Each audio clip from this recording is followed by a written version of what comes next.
Welcome to Nucleus, the podcast covering America's top leaders in business and culture. I'm your host, Tripwire. Today on the show, the visionary entrepreneur who helped revolutionize how we communicate and share ideas online, Ev Williams, co-founder of Twitter and Medium. Here's February 2026, and Ev Williams is still trying to solve a problem he first tackled back in 1999. How do you build a sustainable business around quality content when the internet rewards everything but quality? Medium just announced another pivot in its subscription model, this time experimenting with AI-assisted content discovery that supposedly surfaces substantive writing over algorithmic engagement bait. The irony? Williams co-founded Twitter, which basically invented the engagement bait economy. His latest move feels like penance, watching someone try to uninvent a monster they helped create. And here's the thing that makes Williams fascinating. He's wealthy enough from Twitter stock that he could be on a beach somewhere. But instead, he's still grinding away at Medium, trying to prove that maybe, just maybe, the internet doesn't have to be a mess of hot takes and rage clicks. Whether that makes him admirably principled or stubbornly naive depends on whether you think fighting internet economics is noble or just expensive therapy. Williams grew up on a farm in Nebraska, about as far from Silicon Valley as you can get without actually leaving the country. He dropped out of University of Nebraska after a year and a half, taught himself to code, and moved to California in the mid-90s, when the web was basically digital finger painting. He worked at O'Reilly Media, doing marketing and web development, which is where he caught the bug.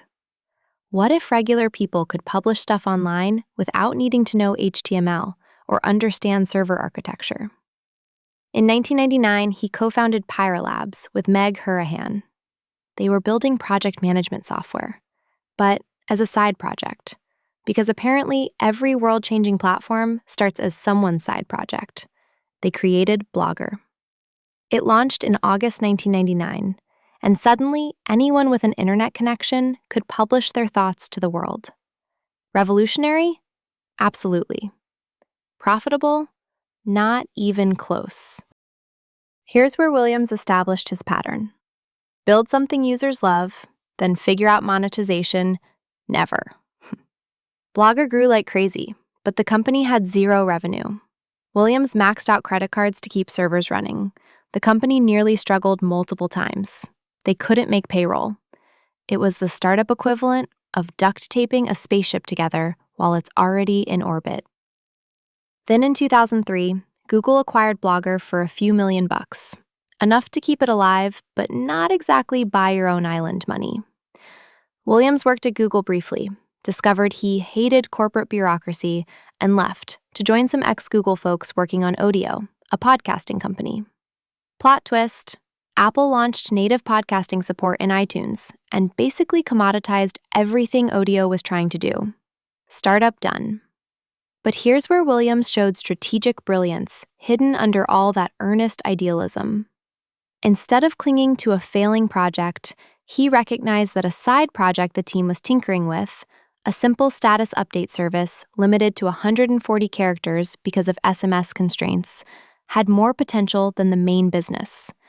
So he made the call to pivot entirely, lay off most of the Odeo team, and bet everything on this weird little thing called Twitter. That launched in July 2006. The breakthrough came at South by Southwest in 2007, where Twitter usage exploded, and suddenly, every tech person on the planet was tweeting. Celebrities joined, news organizations started using it, the Arab Spring happened on Twitter, Black Lives Matter organized on Twitter, presidents started conducting foreign policy via tweet. Williams had co-founded something that fundamentally changed global communication. Building a new product? Temez Labs takes you from napkin sketch to the App Store. Trusted by Fortune 500s for quality, security, and speed. Book your free strategy session at temez.ai. Except here's where it gets messy. Because Silicon Valley success stories are never clean. There were co-founder disputes about who contributed what. Jack Dorsey was the other big name, and the narrative about who really founded Twitter and who deserves credit has been contested for years. In 2008, Williams and the board reportedly pushed Dorsey out as CEO because he was leaving early for yoga classes and fashion courses while the platform was struggling from scaling issues. Williams took over as CEO and focused on infrastructure, stopping the constant crashes that earned Twitter's fail whale error message legendary status. He stabilized the platform, but he wasn't aggressive enough about monetization for the board's taste. In 2010, they replaced him with Dick Costolo, who could drive advertising revenue harder. Williams stayed at Twitter in various roles, but you can imagine how that felt. Watching someone else run the company you co-founded, making decisions you disagreed with, optimizing for metrics you thought were corrupting the platform. So in 2012, Williams did what he'd done before.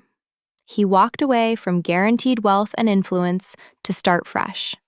He founded Medium with a vision of creating a platform for quality, long-form content, where the best ideas could surface regardless of who wrote them, where writers could focus on craft instead of clickbait. It was idealistic, bordering on naive, but also kind of beautiful. Here was a guy who'd already won the Silicon Valley lottery, and instead of retiring or becoming a venture capitalist, he was trying to fix what he saw as broken about online discourse. Medium launched with a clean design, simple publishing tools, and algorithms designed to surface quality over virality. High-profile writers and tech thinkers started using it. It became the go-to platform for startup postmortems and thoughtful essays. But, and this is the expensive part of having principles, Medium couldn't figure out how to make money. They tried advertising. Then Williams wrote a post in 2017 explaining why they were abandoning ads, because ad-driven models incentivize clickbait over quality. Noble? Sure. But it also meant laying off a third of the staff and pivoting to subscriptions. Then they tried different subscription models, then membership programs, then revenue sharing with writers. Each pivot meant organizational chaos, layoffs, and strategic resets. Meanwhile, Substack launched and gave writers more control and direct subscriber relationships, eating into Medium's positioning. As of February 2026, Medium still exists and still has passionate users, but it hasn't achieved anything close to Twitter's scale or cultural impact. Williams is in his early 50s, still grinding, still experimenting, still trying to prove that quality content can support a sustainable business model. So what can we learn from someone who's created 3 platforms that changed the internet, but struggled to monetize his vision? 3 lessons stand out, and they're not the usual founder mythology stuff. First lesson, product market fit doesn't equal business model fit, and confusing the two will wreck you. Williams has consistently built products users genuinely love. Blogger, Twitter, Medium. People adored using these platforms. That's product market fit. But loving a product and paying for it are completely different problems. Twitter achieved massive product market fit, but took years to figure out monetization. And even then, it struggled compared to Facebook. Medium has strong product market fit with a specific audience, but still hasn't cracked sustainable business model fit after 14 years. This connects to what Clayton Christensen wrote about jobs to be done theory. Williams nailed the job users wanted done: share ideas, find quality content, participate in conversations. But he didn't nail the job that pays the bills, which is either getting users to pay directly or getting advertisers to pay for access. Here's how you apply this. When you're building something, separately validate that people want it and that someone will pay enough for it to sustain a business. Those are different hypotheses requiring different experiments. Don't assume that because users love your product, you've got a business. Ask explicitly, who pays, how much, and is that enough to build a sustainable company? If you can't answer that clearly, you've got a hobby. not a business. Oh, hey, friend. Do you like what you're hearing? Now you can have a ridiculously amazing podcast, too. Check out holler.studio to get yourself one today. Second lesson. Know your zone of genius and when you're outside it. Williams excels at product vision, identifying fundamental human needs around communication and building elegant, simple solutions. He's thoughtful, deliberate, and great at early-stage product development. But he's not great at operational execution, aggressive monetization, or managing large, complex organizations. His track record proves this. Pushed out as Twitter CEO twice, multiple pivots at Medium, described by former colleagues as sometimes indecisive. This isn't failure, it's self-awareness. Or at least, eventual self-awareness. Paul Graham's framework about founder mode versus manager mode applies here. Williams thrives in founder mode, but struggles in manager mode. The lesson isn't that you need to be good at everything. It's that you need to be honest about what you're good at and build around your weaknesses. That might mean hiring a COO, bringing in a different CEO, or choosing projects that match your strengths. Williams eventually recognized this. He left Twitter rather than stay in a role that didn't suit him, and he structured Medium to play to his strengths, even if that limits scale. Application. List your genuine strengths and weaknesses as a leader. Not aspirational, actual. Then structure your role and team to maximize time in your strengths and cover your weaknesses. If you're a visionary who hates operational details, admit it and hire someone who loves that stuff. If you're great at execution but not strategy, partner with a strategic thinker. Stop pretending you're good at things you're not. Third lesson. Principles are expensive, so choose them carefully and be prepared to pay. Williams abandoned advertising on Medium because he believed ad-driven models corrupt content quality. That cost him a third of his staff and required a painful pivot. His reluctance to optimize Twitter purely for engagement over user experience may have cost market position versus Facebook. These were principled stands, and they were costly. Here's the nuance. Having principles is admirable, but in business, every principle has a price tag. You need to know which principles are truly non-negotiable, worth paying any price, and which are preferences you'll compromise on when necessary.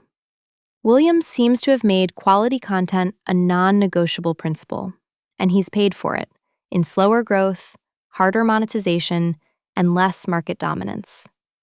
That's fine if it's a conscious choice, but it's a problem if you're surprised by the cost.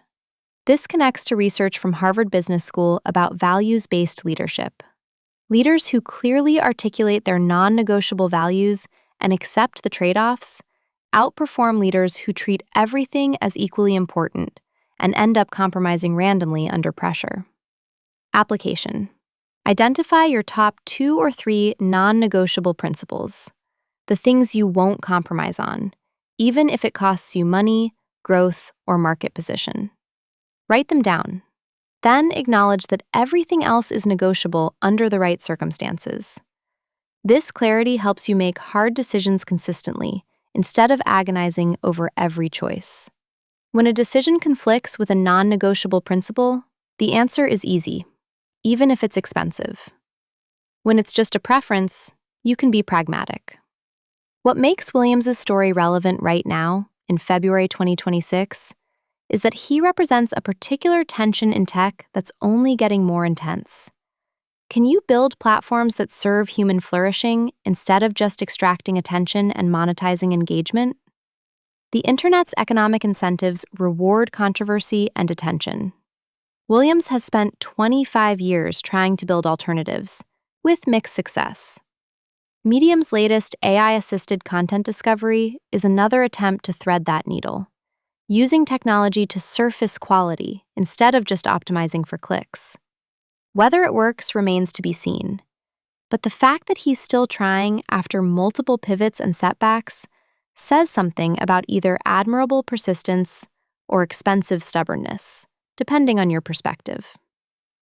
So here's what we take from Ev Williams. First, loving your product isn't enough.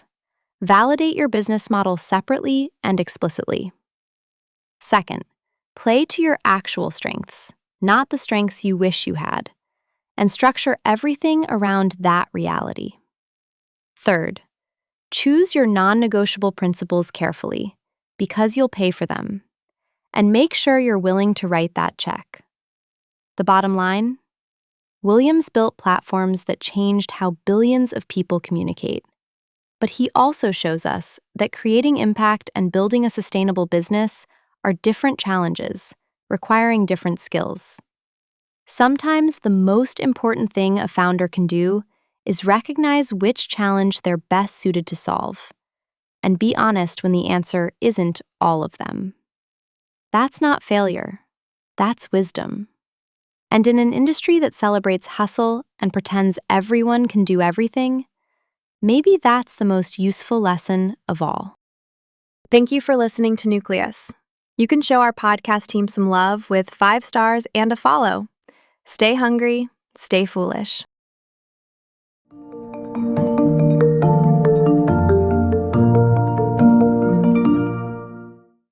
Grep News. Tamez.